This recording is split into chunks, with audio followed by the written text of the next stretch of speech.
بسم الله الرحمن الرحيم فوجدا عبدا من عبادنا آتيناه رحمة من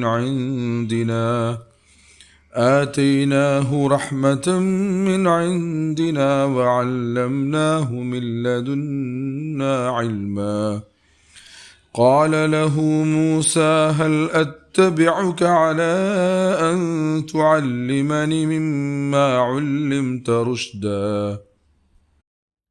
പരമകാരുണികനും കരുണാവാരിധിയുമായ അള്ളാഹുവിൻ്റെ നാമത്തിൽ.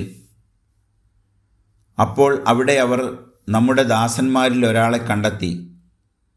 അദ്ദേഹത്തിന് നാം നമ്മുടെ കാരുണ്യം നൽകിയിരുന്നു, നമ്മുടെ സവിശേഷ ജ്ഞാനം പഠിപ്പിക്കുകയും ചെയ്തിരുന്നു. മൂസ അദ്ദേഹത്തോട് ചോദിച്ചു, ഞാൻ താങ്കളെ പിന്തുടരട്ടെയോ?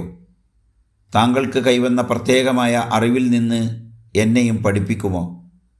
സൂറത്തുൽ കഹ്ഫ് 65-66 ആയത്തുകൾ.